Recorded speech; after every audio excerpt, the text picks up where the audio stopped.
Hello students, welcome to brain brush up academy. और आज के वीडियो में हम जा रहे हैं किसमें, कंसिस्टेंसी लिमिट्स में इंटर कर रहे हैं। बहुत ही ज्यादा इंपॉर्टेंट टॉपिक है ये अपने पास में। ठीक है, तो कंसिस्टेंसी लिमिट का बेसिक कॉन्सेप्ट तुम समझ गए थे, जिसमें तुमने एक ये वाटर कंटेंट था और एक आपके पास में ये क्या था, वॉल्यूम का आपके पास में लाइन था। जब भी चीजों को बताएं तो देखो, बात ऐसा है कि सब बात इमेजिनेशन की है। तो जब जैसी मैंने यहाँ पर एक डायरेक्शन ये बताया तो आपके दिमाग में एक एक्स एक्सिस आ जाना चाहिए। मैंने यहाँ पर कुछ इस तरीके से कि आपके दिमाग में वाई एक्सिस आ जाना चाहिए। डज नॉट मैटर क्या एक्यूरेसी क्या प्रिसाइज आपके दिमाग में नहीं लाना कि दिमाग में बिल्कुल छोटी छोटी चीजें बनेंगी, ऐसा नहीं होता। दिमाग में इमेजिनेशन रखोगे तो बहुत ज्यादा इमेजिनेशन कैसा भी हो, आप अपने अकॉर्डिंग ग्राफ बनाओ, मैं अपने अकॉर्डिंग समझने का समझो, जो समझा रहा हूं वो तुम्हारे तक पहुंचना चाहिए, बात खत्म। ठीक है, तो आपके पास में मैंने क्या बोला कि जब बात आई कंसिस्टेंसी लिमिट की, तो पिछले वाले लेक्चर में क्या देखा था कि एक एक्सिस था आपके पास में, ये आप सामने देख रहे थे, तो ये था, ये क्या रिप्रेजेंट करता था, वाटर कंटेंट, और ये क्या रिप्रेजेंट करता था, वॉल्यूम। और आपने देखा कि आपके पास में यहाँ पर कुछ इस तरीके से लाइन बढ़ती गई। तो आपने वहां पर वाटर कंटेंट कम करते हैं तो आपने बोला कि एक पॉइंट पर जस्ट फ्लो आउट होगा, तो वो लिक्विड लिमिट बता दिए थे। नीचे आ गए एक वो थ्रेड वाला कॉन्सेप्ट बताए थे, 3 mm डाया के थ्रेड बना देंगे तो सरफेस पर क्रैक जनरेट हो जाएगा, that is your plastic limit. एक पॉइंट के बाद तुम वाटर कंटेंट कम करोगे बट वॉल्यूम में फर्क ही नहीं पड़ रहा, और वॉल्यूम अगर फर्क ही नहीं पड़ रहा, so that is your shrinkage limit. तो इतनी चीजें आपने देखी थी, और यही कंसिस्टेंसी लिमिट में मेनली 3 लिमिट आती हैं। And first one is your liquid limit, second one is your plastic limit, and third one is your shrinkage limit. इन तीन चीजों को हम देखेंगे। अगर मैं इन तीनों में सबसे कम वैल्यू बोलूं तो किसकी, श्रिंकेज लिमिट की, उसके बाद वैल्यू बोलूं तो प्लास्टिक लिमिट की, और उसके बाद वैल्यू बोलूं तो लिक्विड लिमिट की। अपने को ये देखना है। तो अभी मैं इन तीनों लिमिट के बारे में यहाँ पर डिस्कस करना स्टार्ट करता हूँ। तो लिक्विड से स्टार्ट करते हैं और देखते हैं आज के वीडियो में कहां तक जाते हैं। ठीक है, तो सबसे पहले अगर मैं बात करूं तो मैंने बोला इस कंसिस्टेंसी लिमिट में एक लिमिट आ गई आपके पास में, क्या, that is your liquid limit. किसकी बात कर ली हमने बात कर ली लिक्विड लिमिट की। अब देखो, लिक्विड लिमिट की अगर मैं बात करूं तो जब मैंने ग्राफ बनाया था, तो देखो मैं एक शॉर्टकट ग्राफ आपको दिखा देता हूं कि आपके पास में कुछ ग्राफ आपके पास इस तरीके का बना था। आपने बोला था कि सर यहाँ पर कुछ इस तरीके का वेरिएशन दिखता था। आपने बोला था सर यहाँ पर एक वाटर कंटेंट होगा, इस वॉल्यूम के लिए एक वाटर कंटेंट होगा, इसको बोला WL, इसको बोला WP, इसको बोला WS। Similarly this one is your VD, this one is your VP, and this one is your VL। Okay, ये चीजें आपको आती हैं इसीलिए फास्ट है। अब देखो, तुमने बोला कि जब ये वॉल्यूम और वाटर कंटेंट के बीच में यहाँ पर ग्राफ बनाया तो एक पॉइंट ऐसा मिला जिस पॉइंट तक वॉल्यूम में चेंज नहीं हो रहा था। इस वाले पॉइंट के बाद डिग्री ऑफ सैचुरेशन 1 हुआ, तो आपके पास में वॉल्यूम में चेंज हुआ अकॉर्डिंग टू वाटर कंटेंट। जितना वाटर कंटेंट बढ़ाओगे उतना आपके पास में वॉल्यूम बढ़ेगा। ठीक है, अब आगे देखो, तुमने बोला कि एक पॉइंट ऐसा आता है, इसको तुमने बोला था आपके पास में सॉलिड स्टेज, इसको आपने बोला था वहां पर क्या, that is your semi solid stage, इसको क्या बोला था, प्लास्टिक स्टेज, और इसको क्या बोला था, लिक्विड स्टेज। तो अभी यहाँ पर लिमिट के बारे में जो जो चीजें मैं बता रहा हूँ उसमें से मुश्किल से 1 से 2 चीजें होंगी जो तुमको अभी नहीं पता, बाकी सबका सब तुम इस ग्राफ से निकलता हुआ यहाँ पर देख लोगे। ठीक है, तो अब देखो, सबसे पहली बात आई लिक्विड लिमिट की। तो लिक्विड लिमिट को तुम डिफाइन करने के लिए बोलते क्या हो, लिक्विड लिमिट को डिफाइन करने के लिए तुम बोल क्या देते हो, that is your it is that minimum water content at which the soil has tendency to flow। मतलब समझ गए, स्टेटमेंट का मतलब समझ जाओ कि it is that minimum water content, ये वो मिनिमम वाटर कंटेंट है जिस पर सॉइल की जस्ट टेंडेंसी, सॉइल वहां पर जस्ट स्टार्ट हो जाए बहना, कि तुमने वहां पर तुम मिलाते जा रहे थे तो सॉइल वहां पर बर्दाश्त कर रही थी, और जैसे ही तुमने एक पॉइंट के बाद एक बूंद और मिलाया और सॉइल वहां पर बह के निकल गई, बिल्कुल मिट्टी पानी में बह के निकल गई। जैसे ही बह के निकल गई तुमने बोला वही लास्ट पॉइंट है, और उसी लास्ट पॉइंट को, उसी वाटर कंटेंट को जब तक वो वहां पर थी तो आपने उसको क्या बोल दिया, liquid limit. That is, it is that minimum water content at which the soil has a tendency to flow, that is called liquid limit। तो सबसे पहला पॉइंट, और ये तो डेफिनेशन था। बोले सर बस करो, कितना बताओगे, एक बार बता दिया बहुत है, चलो तुम्हें भी समझ में आ गया।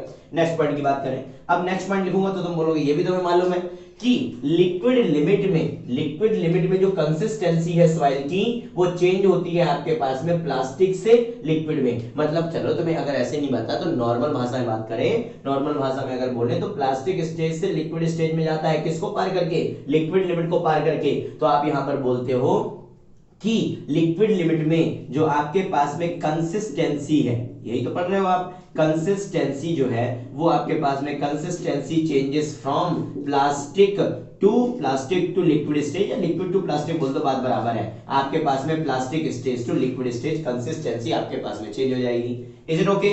तो ये क्या हो गया आपके पास में, दिस वन हो गया, ये हो गया, ठीक है। अब देखो, अगर मैं बोलता हूं तीसरी चीज कि लिक्विड लिमिट के बारे में, भैया तो लिक्विड लिमिट के बाद तो सॉइल बह के निकल गई, और लिक्विड लिमिट के बाद अगर सॉइल बह के वहां पर निकल गई तो क्या इसमें शियर स्ट्रेंथ होगा?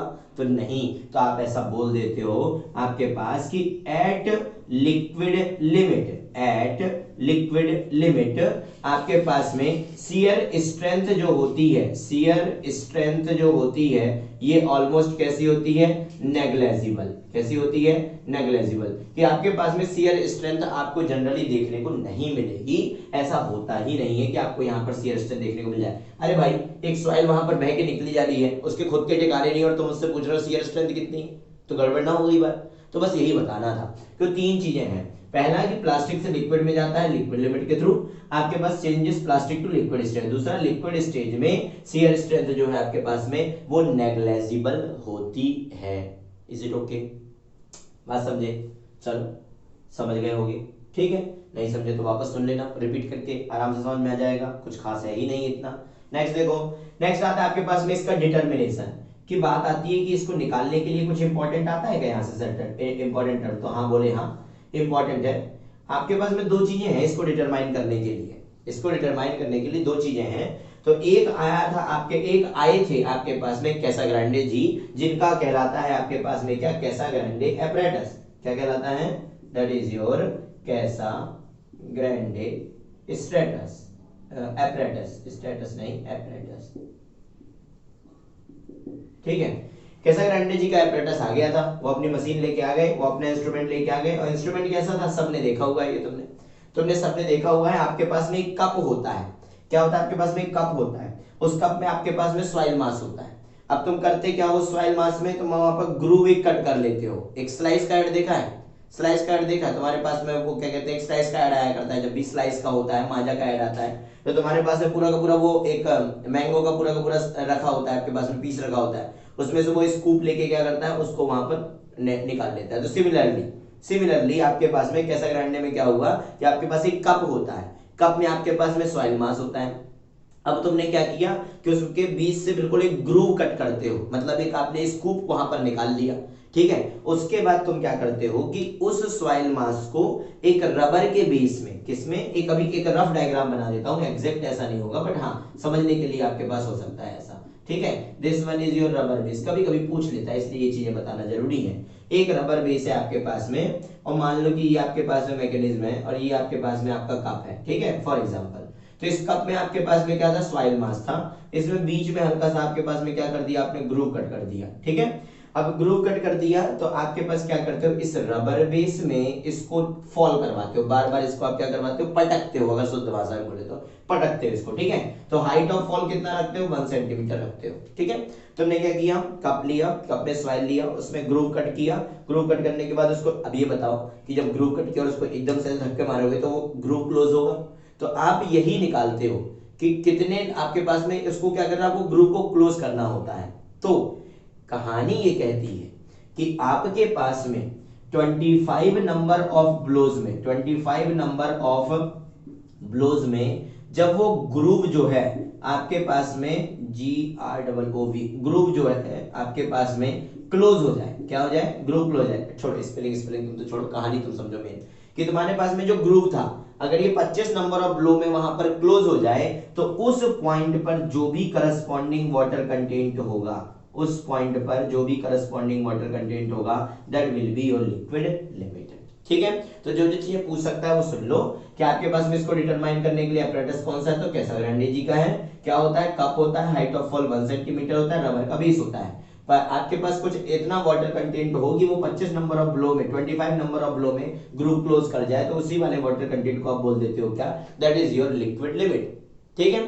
तो आपने क्या बोला, वाटर कंटेंट को वो सॉइल मास कौन ले रहा है, कप में सॉइल कौन ले रहा है, तुम ले रहे हो, पानी किसने मिलाया होगा, तुमने मिलाया होगा, तो वाटर कंटेंट तुमको मालूम होगा ना। बट ऐसे तो बहुत सारे सैंपल होंगे, तो वो सैंपल जिसका 25 नंबर ऑफ ब्लो में ग्रुप क्लोज कर जाए, so that will be the liquid limit of the soil. इतनी सी कहानी है, ठीक है। करने को तुम्हें बोलेगा नहीं कि पेपर में तुमको लाके अप्रेंटिस दे देगा तो तुम बताते हो उसको फिरोगे कि नहीं भैया यहाँ पर ऐसा ऐसा ऐसा ऐसा है, ऐसा कुछ होना नहीं है। तो तुम एग्जाम पॉइंट ऑफ व्यू से इसका नाम याद रख लो, 1 सेंटीमीटर इंटर कभी नहीं पूछेगा, 25 नंबर ऑफ ब्लॉक हो सकता है कभी पूछ ले तो पूछ ले, ठीक है। तो बोले सर ठीक है, इतना क्या इंपॉर्टेंट था इसमें, तो इंपॉर्टेंट है एक पैरामीटर जो यहां से आपके पास में आता है वो थोड़ा सा इंपॉर्टेंट है, और उस पैरामीटर का नाम है आपके पास में क्या, that is your flow index. क्या नाम है पैरामीटर का, फ्लो इंडेक्स। तो फ्लो इंडेक्स देखो आपके पास में, जब मैं फ्लो इंडेक्स की बात करता हूं वो इसी का रिजल्ट होता है। आपने क्या किया, आप एपरेटस लेके आ गए, आप सॉइल मास लेके आ गए, अपने नंबर ऑफ टेस्ट कर दिए, और जब आपने नंबर ऑफ टेस्ट कर दिए तो आपने वहां पर एक ग्राफ प्लॉट कर दिया। क्या प्लॉट कर दिया आप, ग्राफ। किस चीज के बीच में, दो चीजों के बीच में ही होगा, सीधी सी बात है। तो आपके पास में जब ग्राफ प्लॉट करने की बात करी तो ये जो ये इस वाले लाइन में तुमने क्या ले लिया, इस वाले लाइन में तुमने ले लिया तुम्हारे पास में वाटर कंटेंट। क्या ले लिया, वाटर कंटेंट, ठीक है। और इस वाली लाइन में ले लिया आपने क्या, that is your number of blows in log scale. किसमें ले लिया, लॉग स्केल। अब अलग अलग सैंपल है तो अलग अलग नंबर ऑफ ब्लो पे ये ग्रुप जो होगा क्लोज कर रहा होगा। तो मैंने क्या किया कि मैंने बोला मान लो कि आपके पास में यहाँ पर अगर मैं देखूं तो आपके पास में क्या बोले कि नॉर्मल आपने यहाँ पे ग्राफ बोल दो, this one this one this one this one, ठीक है, this one this one this one this one this one. अब यहाँ पर जब ग्राफ देखते हो तो ग्राफ तुम्हें मिलता है कुछ इस तरीके का। तुमने बोला आपके पास में यहाँ पर कि मान लो कि आपके पास में क्या है, सपोज इनको हटा देता हूँ मैं, ठीक है, इसको उनके अकॉर्डिंग ही चला देंगे। तो आपने बोला कि एक तो आपके पास में यहाँ पर ये आ गया, एक आपके पास में ये आ गया, एक आपके पास में ये आ गया। आपने बोला कि यहाँ पर आपके पास में क्या हो गया, that is your W1 water content, W2 water content, W3 water content. यहाँ पर आपने बोल दिया that is your N1, this one is your N2, this one is your N3, so sorry, this one is your log N1, this one is your log N2 and this one is your log N3। तो आपको बस वहां पर क्या निकालना था, इस graph का रिलेशन निकालना था। इस ग्राफ के रिलेशन को आप दिखाते हो किसको, स्लोप को दिखाते हो किससे, फ्लो इंडेक्स से, that is your IF, and that is equal to आपके पास में यहाँ पे आपके पास में W1 W3 आप इस तरीके से लिख दो। तो यहाँ पर आप बोल देते हो दैट इज योर W2, थोड़ा सा उल्टा हो गया आपके पास, इसमें से इसको घटा दो तो यहाँ पर बोल दो W2 minus W1 divide by W2 minus W1 करोगे तो यहाँ पे आ जाएगा आपके पास में log N2 minus log N1, ठीक है। तो अल्टीमेटली जो मिलेगा आपके पास में दैट इज ये मिलेगा आपके पास ऊपर क्या, change in water content, change in water content divide में मिल जाएगा log N2 divide by N1, ठीक है। तो निकालने को तो मैं फ्लो इंडेक्स भी नहीं देने वाला हूँ, निकालने को तो मैं नहीं देने वाला, बट होता क्या है कि इस चीज का रेशियो होता है वो ध्यान रखना, that is your change in water content corresponding आपके पास में log N2 divide by N1 where N2 and N1 are the number of blows. Number of blows आपके पास में किसके लिए, ग्रुप को क्लोज करने के लिए, ठीक है। तो ये क्या आ गया, फ्लो इंडेक्स। तो फ्लो इंडेक्स एक्चुअली में है क्या, फ्लो इंडेक्स इन एक्चुअल है क्या आपके पास में। तो फ्लो इंडेक्स में ये फॉर्मूला तो ठीक ठाक है, जो चीज पूछता है वो सुनो। तो फ्लो इंडेक्स जो है ये आपके पास में रिप्रेजेंट करता है किसको, rate of loss of shear strength को, rate of loss of shear strength को रिप्रेजेंट करता है तुम्हारे पास में कौन, फ्लो इंडेक्स रिप्रेजेंट करता है, ठीक है। इसको यहां पर ध्यान रख लेना। कहने का मतलब है कि जितना ज्यादा फ्लो इंडेक्स का वैल्यू होगा आपके पास में शियर स्ट्रेंथ का वैल्यू उतना ही कम होगा, रेट ऑफ लॉस जितना ज्यादा होगा शियर स्ट्रेंथ उतना ही कम होगा। तो इस बात को और ध्यान रखना। एक तो पहला आपके पास में फ्लो इंडेक्स के बारे में इंपॉर्टेंट क्या, rate of loss of shear strength, और दूसरा फ्लो इंडेक्स, और यहाँ पर आपके पास में क्या, फ्लो इंडेक्स जितना ज्यादा होगा शियर स्ट्रेंथ उतना कम होगा। तो जितना अभी तक पढ़ाया, जितना अभी तक आपके सामने बोर्ड में लिखा हुआ है उसमें से एक तो आपके पास में रहा कि लिक्विड लिमिट क्या है, तो उसका ये स्टेटमेंट ध्यान रखो। Consistency changes from plastic to liquid stage, एक इसको याद रखो कि बिल्कुल उसने नशा करके पेपर बनाया होगा तभी जाके इतना रद्दी क्वेश्चन देगा, अदरवाइज वो देगा नहीं, ठीक है। हाँ, ये जरूर क्वेश्चन पूछ सकता है आपके पास में कि लिक्विड लिमिट आपके पास में है तो शियर स्ट्रेंथ कितना होगा, ऑलमोस्ट नेग्लेजिबल होता है, क्योंकि जब इसी वाले स्टेटमेंट को मैं प्लास्टिक में कंपेयर करके दिखाऊंगा तो तुमको फिर वहां पर क्लिक होगा ही, ओके। यूज क्या करते हैं, कैसेग्रेंडी अपरेटस, कप है, ग्रूव है, काटा है ग्रूव को, आपके ग्रूव को कट किया है, 1 सेंटीमीटर से फॉल कराया है, रबर के बेस से फॉल कराया है, 25 नंबर ऑफ ब्लो में ग्रूव को क्लोज करवाया है, करस्पॉन्डिंग वाटर कंटेंट को लिक्विड लिमिट बोला है। रिप्रेजेंटेशन है फ्लो इंडेक्स का, रिप्रेजेंटेशन है इसका फ्लो इंडेक्स से, and that represents the rate of loss of shear strength. कहने का मतलब जितना ज्यादा फ्लो इंडेक्स होगा सर आपके पास में शियर स्ट्रेंथ का वैल्यू उतना ही ज्यादा कम होगा। रिप्रेजेंट करने के लिए आप बोल देते हो that is your flow index is equal to change in water content divide by log n2 divide by log n1। Okay, तो ये कहानी आपके पास में किसकी थी, लिक्विड लिमिट की। नेक्स्ट आपके पास में क्या आता है, प्लास्टिक लिमिट। तो प्लास्टिक लिमिट को भी आपके पास में देख लीजिए। प्लास्टिक लिमिट के बारे में अगर बात करें तो मैं यहीं पर आपके पास में चीजों को थोड़ा सा चेंज कर देता हूं। एक तो आपके पास में डेफिनेशन चेंज हो जाएगी, ठीक है। देखो सिमिलरिटी बताने की कोशिश कर रहा हूं आपके पास में, आपके पास सिमिलरिटी अगर मैं बताने की कोशिश करूं तो यहां पर कुछ स्टेटमेंट चेंज हो जाएंगे, बाकी तो सब ठीक ही है। देखो आपके पास में जब बात कर दी किसकी, अब यहां पर मैं बात कर देता हूं आपके पास में that is your plastic limit की, ठीक है। तो इतना समझो पहले तुम, जब मैंने यहां पर बात कर दी किसके बारे में, प्लास्टिक लिमिट के बारे में। सो प्लास्टिक लिमिट कहां हो गया, बोले सर इस वाले पॉइंट पर आ गए। और जब उस वाले पॉइंट पर आ गए तो कंसिस्टेंसी सेमी सॉलिड से प्लास्टिक में जाती है, प्लास्टिक से सेमी सॉलिड में आती है। तो तुम बोलते हो consistency changes from, consistency changes from आपके पास में plastic to semi solid stage. Is it okay, आज समझ में आ गए कि ये आपके पास में consistency changes from plastic to semi solid stage. दूसरा इसको डिफाइन कैसे करें, इसको कैसे डिफाइन करें, तो तुम यहां पर इसके लिए बोल देते हो, स्टेटमेंट बहुत याद रखना, बहुत इंपॉर्टेंट है। It is that minimum, it is the minimum water content eight which, it is that minimum water content at which the soil is in plastic stage, at which the soil is in plastic stage, and when it rolled into threads of 3 mm diameter cracks appear on the surface, ठीक है। ये हो गया आपके पास में definition, बहुत simple सी है कि जब भी आपके पास में वो वाटर कंटेंट जिस पर सॉइल के अगर 3 mm डाया के थ्रेड बनाए जाए तो सरफेस पर क्रैक जनरेट हो जाएगा। इतनी बात आप समझ गए थे। तो यहां से प्लास्टिक लिमिट स्टार्ट हुआ। सो यहां से लेकर लिक्विड लिमिट तक प्लास्टिक स्टेज चला। आपने क्या बोला, इस पॉइंट पर जिसको आप प्लास्टिक लिमिट बोल रहे हो, consistency changes from plastic to semi solid stage, आपको ये यहां पर बात याद रखनी है, ठीक है। लास्ट वन कि प्लास्टिक लिमिट पर अगर मैं बोलूं आपके पास में at the rate plastic limit shear strength is 100 times more than liquid limit. सोच रहे हो आपके पास में बिल्कुल वक्त ही बदल गया। वो देखते हो कि नहीं देखते हो तुम लोग, आता है ना तुम्हारे पास में, एकदम से वक्त बदल गया। यहाँ पर देखो, चलो वो सब छोड़ो, तुम तो यहाँ पे काम की बात करो। तुम्हारे पास में क्या लिखा है, प्लास्टिक लिमिट पर तुम्हारे पास जो शियर स्ट्रेंथ है ये आपके पास में 100 टाइम ज्यादा है compare to liquid limit. Liquid limit पे तो थे ही नहीं, लिक्विड लिमिट पे तो ऑलमोस्ट थी नहीं, बट कुछ ना कुछ तो रही होगी। नेग्लिजिबल का मतलब जीरो नहीं होता, कुछ ना कुछ तो होगा आपके पास, शियर स्ट्रेंथ कुछ ना कुछ तो होगा। भले ही पानी बहता हुआ है, बट अगर मान लो कि ज्यादा तेज बह रहा होगा तो कोई उसमें आएगा तो बह के ना निकल जाएगा, तो कुछ ना कुछ तो आपके पास में वहां पर होगा। तो प्लास्टिक लिमिट में शियर स्ट्रेंथ जो है वो 100 times more than liquid limit यहां पर होती है, ठीक है। तो ये देखना पड़ता है तुमको, किसको, प्लास्टिक लिमिट में देखना पड़ता है। प्लास्टिक लिमिट में तुमने इसको देख लिया, इसके बाद आपके पास कुछ है नहीं खास। अब आपके पास में इसमें मतलब एपरेटस वगैरह कुछ नहीं, इसमें निकालने के लिए आपने एपरेटस ने आपके हाथों का इस्तेमाल किया है, आपने थ्रेड वगैरह बनाए बराबर, और थ्रेड वगैरह बनाए तो आपको वहां पर क्रैक, सरफेस पर क्रैक दिखा होगा, सरफेस पर क्रैक दिखा होगा तो लोग आपने वहां पर जवाब बोल दिया, ठीक है। इसके बाद में नेक्स्ट आता है तुम्हारे पास में क्या, that is your shrinkage limit. Next हमारे पास में आ जाता है that is your shrinkage limit.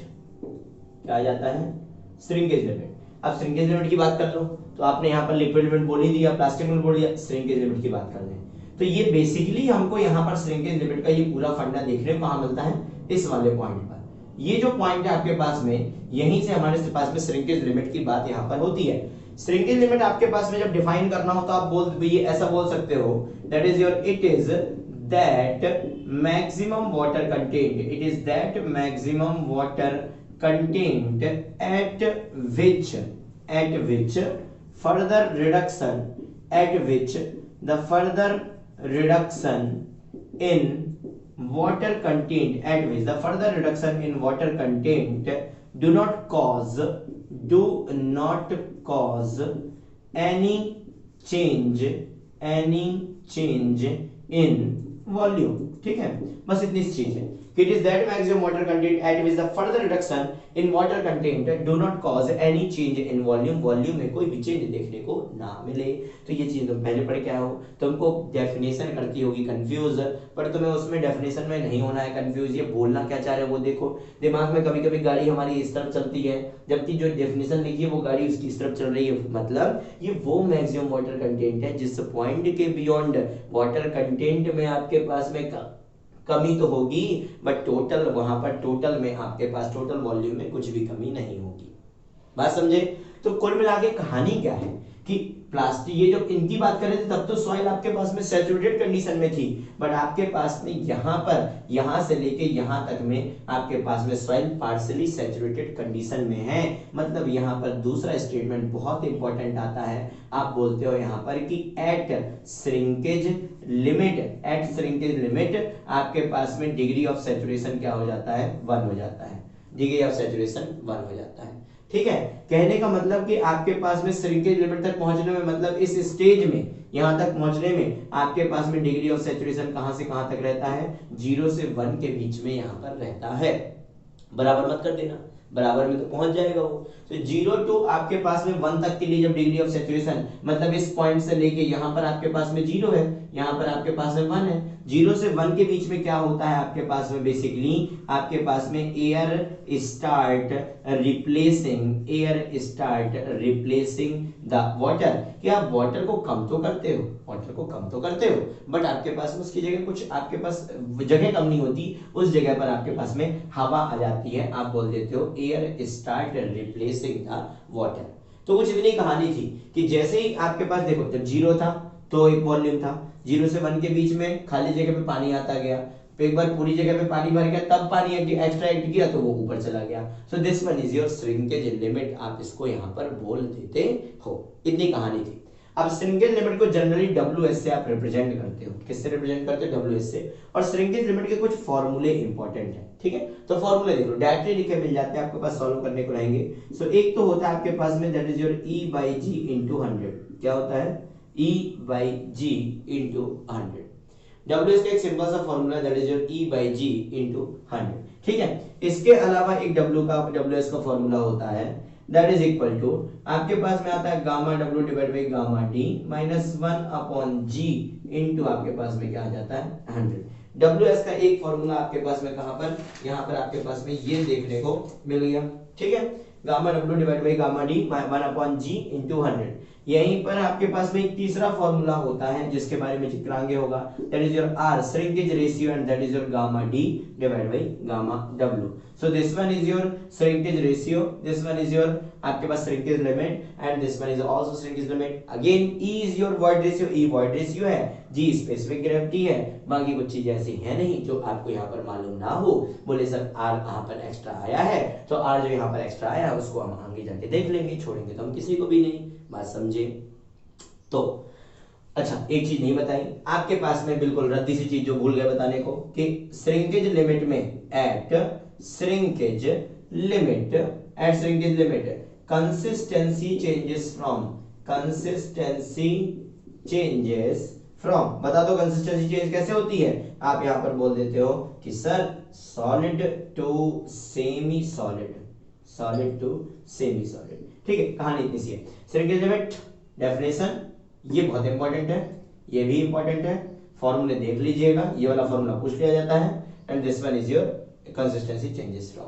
ठीक है, अब अल्टीमेटली तीनों लिमिट के बारे में तुम जान चुके हो, तो आप ध्यान रखना हमेशा क्वेश्चन में कभी भी कुछ भी परसेंटेज दिया है 3 अलग अलग, बट सबसे कम वाला आपके पास में क्या होगा? श्रिंकेज लिमिट, उससे ज्यादा क्या होगा? प्लास्टिक लिमिट, सबसे ज्यादा क्या होगा? लिक्विड लिमिट यहाँ पर होगा। तो मैं ये तीनों चीजें यहाँ पर ध्यान रख रही है। ठीक है, तो इतना यहाँ पर ध्यान रखो, फिर उसके बाद में और आगे चलेंगे।